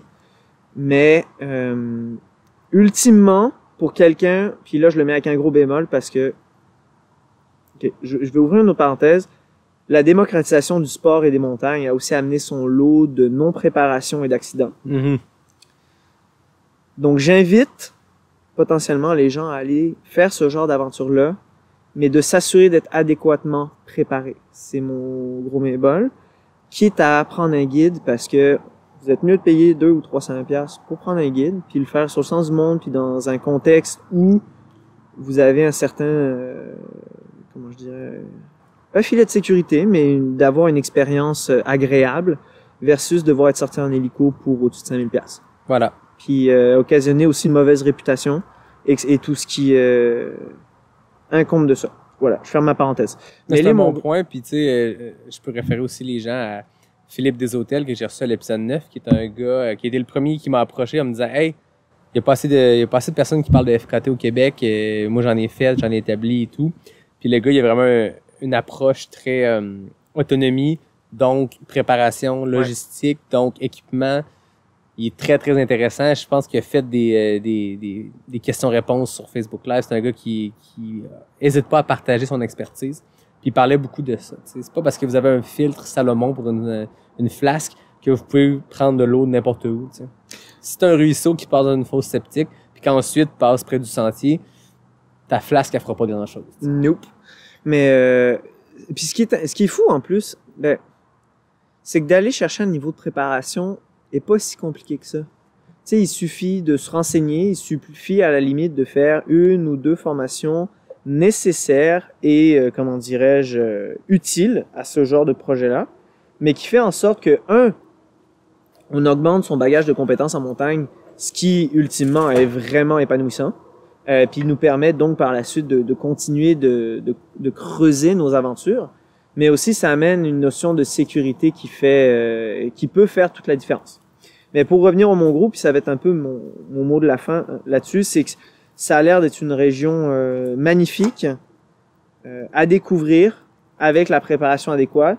Et je mettrais un dernier astérix là-dessus, c'est de faire attention de pas se précipiter dans ce genre de milieu-là non plus, parce que ce sont des milieux fragiles où la régénération de la flore se fait très très très lentement. Et on a pu l'observer dans les dernières années avec la démocratisation de la montagne, du plein air, ce genre de choses-là, que les écosystèmes ont une capacité de charge limitée et qu'il y a beaucoup de destruction présentement. Ouais, mais on n'a qu'à penser à Québec, le Mont Wright, il y a un groupe de bénévoles qui fait beaucoup, beaucoup de temps pour ça, mais ça reste qu'il y a une population énorme qui passe là, donc les sentiers sont abîmés. Puis au moins là, il y a des bénévoles qui l'entretiennent, puis maintenant ils ont ajouté un prix d'entrée et tout ça. Mais la boucle de la station à Stoneham, qui est Oh my God, c'est ravagé. une boucle mythique pour les gens de la région qui s'entraînent parce que c'est un 9 km, 600 mètres de D+, très challengeant. Ah, puis c'est juste le fun. Tu sors en 25 minutes du centre-ville, t'es à la montagne. Puis c'est un magnifique sentier, tu sais, il y a des grosses difficultés, mais il est complètement ravagé. Là. Ah, ça n'a pas de sens, ça. C'est pathétique. Là. Je pense que l'année de la pandémie a comme donné son... C'est déjà un peu magané, mais l'année de la pandémie avec le gain en popularité du plein air et tout, il y a plein de bons côtés à ça, mais ça l'a complètement démoli ce sentier-là. Là. Et d'un certain point de vue, c'est un peu ambigu de critiquer cette... comme c'est loin d'être ambigu de critiquer une destruction d'un écosystème. Mais c'est difficile de critiquer le fait que les gens sont actifs dehors. Tout à fait. Fait que c'est un couteau à double tranchant et une pente très glissante dans laquelle on s'engage peut-être présentement, Yannick. Ouais. Mais je pense que c'est de comprendre la motivation initiale, puis c'est cool. Comme tu dis, les gens vont plus dehors. Les gens achètent des appareils de course puis vont se mettre à la course. Les gens bougent, c'est très bon pour notre société. Mais je pense que comme n'importe quoi, il y a une éthique qui vient avec ça. Tu sais, quand tu te nages au golf, moi quand j'étais jeune, puis mon père m'a emmené la première fois sur un golf, il m'a dit ici il y a des règles, des choses que tu n'as pas vécues en société ailleurs. Ici, quand la balle est sur le green, puis il y a le trou, tu mets pas ton pied dans la ligne. La ligne où la balle va passer quand on va le vapoter, tu mets pas ton pied là. C'est silence quand les gens frappent. Bref, il y a plein de codes d'éthique pour n'importe quel sport. Ben, c'est pareil pour la course entre elles. Puis l'année passée, j'ai vu beaucoup d'éducation se faire, parfois de manière très diplomate, parfois non. Quand en avril, on a vu les gens sur les courses de trail dire « Hey, je suis allé à Boucle de la Station, c'était malade. Hey, tel sentier. » Au moment de du dégel des sentiers. Mais, là, mais les gens savent pas, mais je pense qu'il y a de l'éducation à faire. Puis répétons-le, les gens qui écoutent en ce moment, qui vont vivre peut-être leur premier printemps de course l'automne prochain, au printemps prochain, il y a un moment où on peut pas aller dans le sentier. Ça détruit complètement nos sentiers d'y aller dans la période de la fonte. Quand tes pieds calent puis atteignent le fond du sentier, c'est pas bon signe, tu sais. Donc, c'est de l'éducation à faire, c'est de l'éthique à faire, tu sais. La règle du leave no trace, c'est aussi facile que ça. En through hike, en longue randonnée, c'est la règle de base. Leave no trace, c'est aussi simple que ça. Ouais. Puis je déblatérerai pas là-dessus par la suite. Ben, ça peut pas être plus clair que ça. C'est ça, exact. Fait que voilà, les Montgrou, j'aurais tendance à dire, ça a l'air plus qu'exceptionnel comme endroit. Ben, j'ai aimé ton jeu. On nomme chacun des FKT, puis ça nous a mené sur plein de sujets parallèles, des parenthèses de parenthèses, puis on s'est éloigné, on est revenu à notre top 3, puis on a lancé des défis à plein de monde. Puis hopefully, ça a donné des idées aussi, tout simplement, là, de se dire ah, c'est vrai, à côté de chez moi, il y a ça. Exact. Je devrais l'essayer, je devrais linker. Tu sais, j'ai souvent entendu parler dans la région de Québec cette notion de relier tous les sommets de la région, genre Stoneham, Relais, Mont-Sainte-Anne, massif à la limite, de les relier en vélo puis de le faire à la course par la suite. Là. Ouais. Ça, c'est des idées que j'ai souvent entendues. Là. Ça peut se faire. Ouais. Très intéressant. Avant qu'on se laisse, moi, il y a quand même quelque chose que je voulais te poser comme question parce qu'on l'a dit, tu pratiques le sport sur piste, sur route, en sentier. Tu as des FKT. Tu vas participer à ton premier ultra dans quelques semaines au Grand-Duc.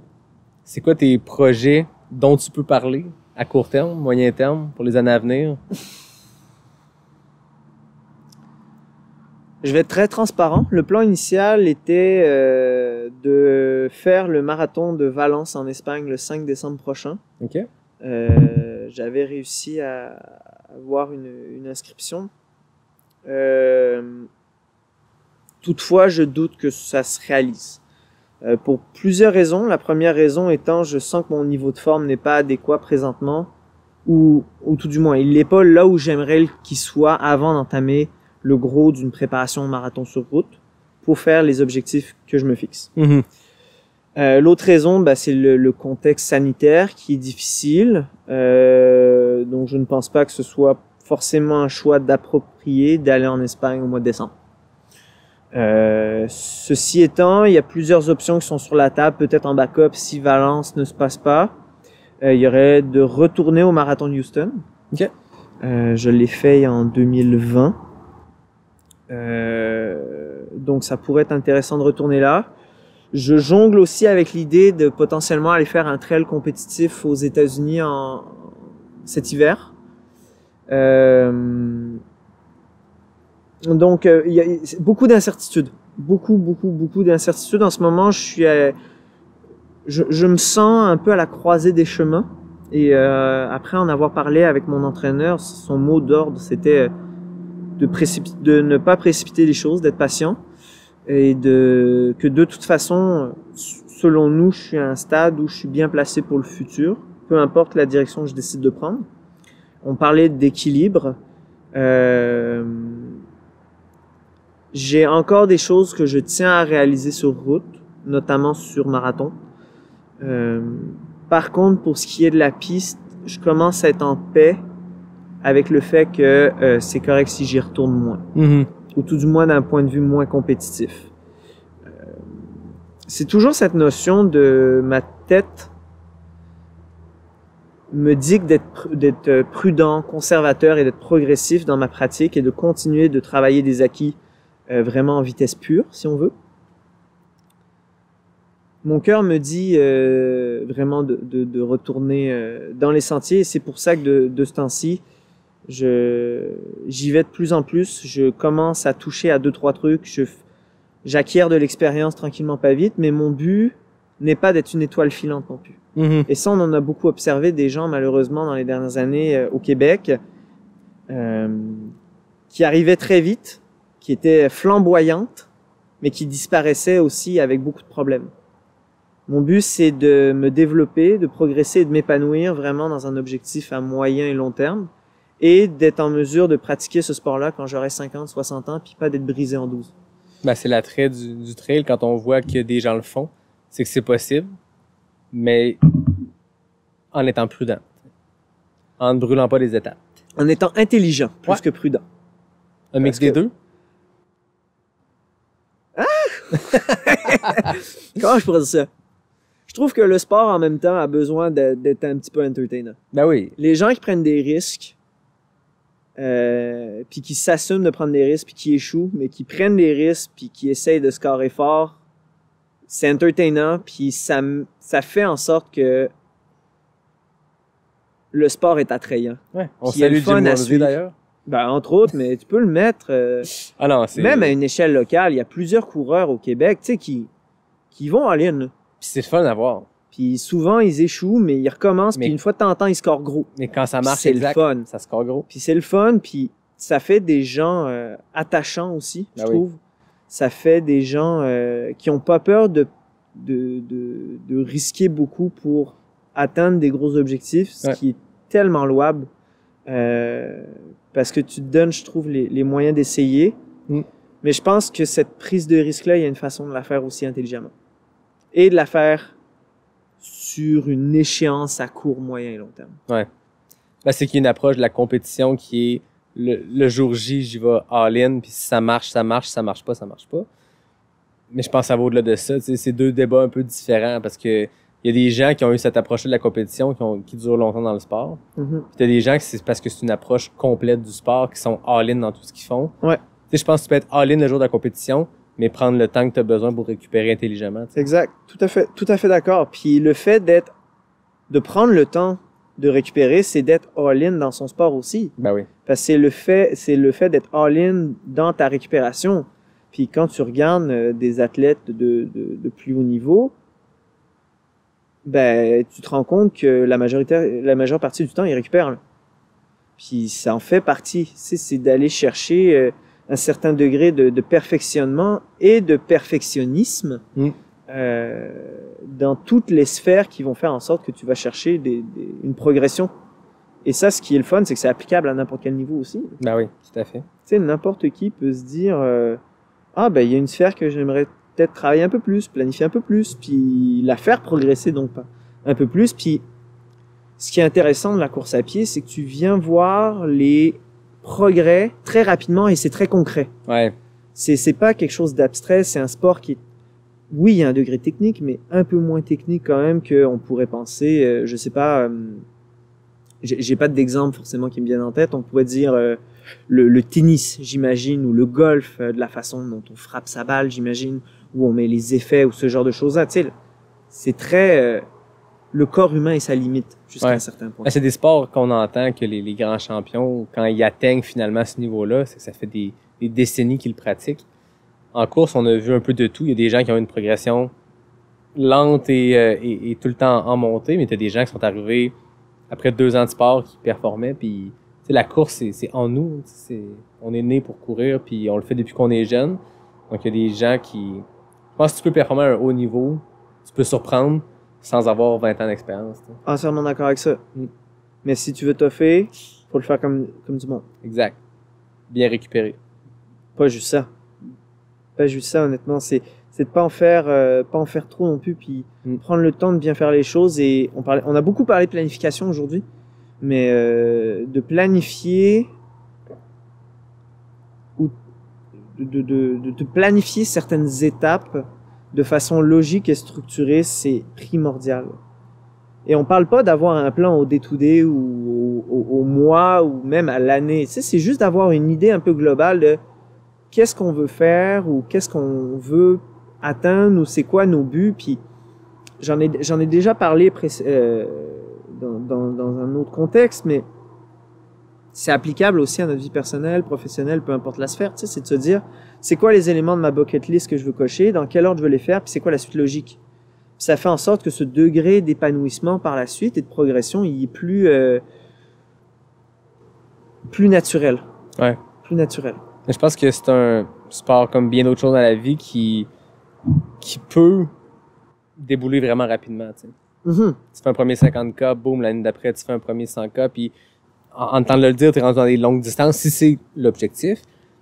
Mais je pense que ça peut être bien de prendre le temps, tu sais, de se sécuriser dans une même distance. Tu sais. Puis les gens m'écrivent beaucoup avec des questions par rapport à ça, par rapport à la course, par rapport à plein de sujets. Tu sais, il y a des choses sur lesquelles je peux me permettre de donner une opinion, tu sais, et d'autres pas du tout. Je suis pas un coach, je suis pas un préparateur physique. Mais moi, c'est ce que je répète souvent quand les gens me demandent « Hey, j'ai fait un premier 50K, penses-tu que je préfère un 50 000 à la fin de l'été? » Je suis pas ton coach, je te connais pas physiquement, je t'ai pas vu performer, je peux pas dire. Mais moi, je le sais que dans ma progression, qui oui, peut peut-être paraître rapide, je me suis sécurisé dans chacune des étapes que je me suis fixé. Moi, le 50K, le court ultra était une première étape. Le 50 000, 100K était une deuxième étape. Là, je crois être prêt pour la prochaine. À l'apparition de l'épisode, on saura si j'étais prêt. Mais c'est ça, je me suis sécurisé en faisant plusieurs événements, plusieurs efforts, plusieurs build-up d'entraînement, tu sais, plusieurs blocs qui mènent à une course. Fait que, tu sais, j'ai pas nécessairement appris le jour J de la course, mais j'ai appris dans le bloc qui a précédé. Mais je me suis sécurisé à chacune de ces étapes-là en me disant, ça fait plusieurs 50K que je fais. Puis t'as potentiellement appris aussi. Ben, clairement. T'as potentiellement appris et tu t'es découvert et t'as découvert aussi des choses sur ta personne qui te permettent de dire, oh, est-ce que l'étape suivante est réellement l'étape que je veux aussi atteindre? Exact. C'est parfois une remise en question, tu sais, je te dis pas de tous les jours de te dire, tabarouette, est-ce que je fais, c'est correct, là? Ben, c'est bon de remettre en question le plan. Une fois de temps en temps, ça fait pas de mal. Ah oui. Ça fait pas de mal, mais d'avoir une ligne de conduite quand même, ça peut être intéressant. Puis les priorités peuvent changer. Et c'est cette notion aussi d'être capable, encore une fois, on revient à cette notion d'équilibre de où est-ce qu'on met nos priorités, puis de valoriser chaque instant qu'on est capable de mettre dans une priorité X, Y ou Z. De se dire, présentement, ce que je fais, c'est pour ça, ce que je fais, c'est pour ça, ce que je fais, c'est pour ça. Peut-être que je pourrais en faire plus. Peut-être que, ou tout du moins, il y a toujours l'option d'en faire plus, mais présentement, c'est ça le temps que j'ai d'allouer à ce que je fais. Et c'est, honnêtement, en plus, c'est difficile pour moi d'en parler et d'avoir l'air crédible parce que c'est potentiellement mon défi personnel le plus critique, c'est d'apprécier ce que je fais vraiment dans le moment et de ne pas avoir cette pensée je pourrais en faire plus, je pourrais en faire plus, je pourrais en faire plus. C'est très difficile. Mais on finit après par apprendre, malgré tout. Je pense que j'écoute bien du monde jaser de ça. J'en ai rencontré pour le podcast, j'en ai rencontré dans la vie des coureurs d'ultra, des athlètes, des coureuses. On est souvent notre plus grande, pas menace, mais j'entends beaucoup les gens parler « Ah, faut que j'apprenne, faut que je fasse mieux la prochaine fois parce que là, j'ai mal géré mon truc. J'ai été ma propre menace, j'ai progressé trop vite. J'ai fait des blocs d'entraînement trop intenses. » Peu importe c'est quoi la raison, mais souvent, j'entends que les gens sont leur propre menace. C'est peut-être fort comme terme, mais faut qu'ils apprennent eux-mêmes à se tempérer, à se calmer. Parce que Dieu sait qu'on est têtu puis que souvent, on n'écoute pas assez nos prochains. Ben, je pense que oui. Ah, puis même, on parle à des coachs, des préparateurs physiques, des entraîneurs, puis ils sont pour leurs athlètes, mais ils sont pas pour eux. Non, Puis définitivement pas. C'est typique de gens intenses, je pense, de gens passionnés. Puis tu ouvres une belle porte présentement, tu sais. N'importe qui, à n'importe quel niveau, peut aller chercher les conseils de quelqu'un avec un certain degré d'expertise, tel qu'il soit. Et peut-être qu'avant d'investir des sommes faramineuses dans de l'équipement high-tech qui est plus ou moins parfois indispensable, que d'aller chercher les conseils d'un expert pour mieux progresser puis mieux s'épanouir, ou lorsqu'on a des petits bobos d'investir, tu sais, je le mets en perspective, investir un 80$ dans un physio versus un 80$ dans un autre équipement quelconque, c'est peut-être une séance où on va être capable d'aller chercher un certain soutien et d'avoir un certain bagage d'outils qui nous permet par la suite de pas se blesser puis de continuer de pratiquer notre sport. Voilà. Tu sais, on parle de sacrifice et encore là, c'est basé sur un schéma de valeur aussi personnel. Donc encore une fois, libre aux auditeurs qui sont en désaccord avec moi d'être en désaccord avec moi et puis de me le dire. Mais jusqu'à un certain point, de mon opinion, de valoriser cet épanouissement puis cette progression et notre santé versus d'autres choses qui font en sorte qu'on continue de pratiquer ce sport-là, il y a des leçons à prendre de ça. Ouais, très intéressant. Moi, tu le sais, on a parlé d'FKT, mais moi, depuis l'épisode 1, j'ai mes FKT aux questions éclairs NAC. Yes! Donc, ça pourrait pas être plus pertinent après avoir parlé pendant des heures de FKT. Bon, là, c'est beaucoup plus rapide. On se rappelle que présentement, le FKT féminin et overall appartient à Maïka Lamoureux et Anne Bouchard en 14 secondes. Donc, 2 superwomen. Maïka qui a gagné le 65 km de l'Ultra Trail Arikana. Ouais. Anne Bouchard qui est Anne Bouchard. Du côté des hommes, c'est 16 secondes pour Samuel Ouellette. Donc, c'est des FKT très rapides. On est loin de ton effort d'hier qui était sur combien? 5-6 heures? L'aller, j'ai descendu le record de 2h49 en 2h32. Puis la totalité m'a pris 5h47. La barre est déjà haute pour l'aller-retour. Là, ça va être plus rapide. 16 secondes, attends, je sors le chrono. On va faire ça en bonne et due forme. Eh mon Dieu, ça va être un exercice difficile pour moi, j'ai tendance à me perdre. Tu vas voir, c'est très rapide, c'est 2 éléments qu'on met en opposition. Fait que... Mettez vos traces GPS d'ailleurs dans vos montres avant d'aller faire quelque chose, ça aide à pas se perdre. Ouais, c'est ça exactement. Tu me dis quand t'es prêt? Vas-y. Route ou trail? Trail. Speed goat ou Zinal? Zinal. FKT ou course? Course. Café ou thé? Café. NAC, gaufre ou bar? Gaufre. Côte ouest ou côte est? Côte ouest. Charlevoix ou Gaspésie? Charlevoix. Sucré ou salé? Sucré. Bâton ou pas de bâton? Bâton. Arikana, Bear Mountain? Bear Mountain. Oh, 15 secondes! Wouh! On a un nouveau FKT. Mesdames et messieurs. Et voilà. Mais je tiens à mentionner, faire une petite précision sur Bear Mountain. Bear Mountain, ça a été, ça a une place très haut dans mon cœur. Puis je vais me permettre de me flatter un peu, si on peut dire ça comme ça. J'en suis particulièrement fier. C'est vraiment un endroit. Tout d'abord, c'est un endroit où on a pu voir l'émergence de plusieurs coureurs du Québec dans les dernières années. Puis c'est un endroit qui était vraiment sympa. Pour moi, ça a été un lieu de rencontre. J'ai beaucoup rencontré des gens de Montréal là-bas. C'était vraiment un événement qui était défini comme le premier événement de trail de l'année. Il y a eu quoi, début mai? Il y avait lieu la première fin de semaine de mai. Puis pour moi, ça a été j'ai fait 2 années back-à-back les demi-marathons à Bear Mountain. Puis ça a vraiment été les courses qui m'ont dit ok, cool, j'ai du fun, puis je suis capable de pousser. Par contre, je tiens à dire qu'Arikana a aussi une place spéciale dans mon cœur parce que c'est ça, c'est juste l'organisation qui est exceptionnelle. C'est l'attrait des questions éclairs, c'est que moi, je me permets d'essayer de vous coincer parce que je fais un peu de recherche puis je choisis des choses pour mettre en opposition puis vous casser la tête. Mais 15 secondes, je te félicite. Non seulement tu as inscrit un nouveau FKT hier sur le sentier dans Charlevoix, le nom, les Florents et... Des Pointes. Le premier sentier, c'est le sentier des Pointes, voilà. Du chemin des Pointes jusqu'à Saint-Urbain, puis les Florents qui descendent de Saint-Urbain jusqu'au camping Le Genévrier à Baie-Saint-Paul. Et voilà. Et là, tu as le FKT. Encore des hommes, on se rappelle que les femmes à 14 secondes détiennent toujours la pole position, mais t'as le FKT masculin en 15 secondes. Félicitations. Bon, shout-out à Maïka puis Anne. Yes, un gros merci à toi Samuel. Génial. C'était super intéressant. Moi, je termine toujours en remerciant David Hébert qui signe le design graphique du podcast, Fred Desroches qui signe le thème musical. Je remercie la gang de NAC, toujours fidèle au poste, puis je te remercie toi de t'être déplacé dans les hauteurs nordiques de la ville de Québec pour venir avoir froid près d'un feu, mais jaser autour d'une bonne bière. Ça a été génial. Merci Yannick. À tout le monde, je vous dis à bientôt pour le prochain épisode de Pas sorti du bois, le podcast 100% trail.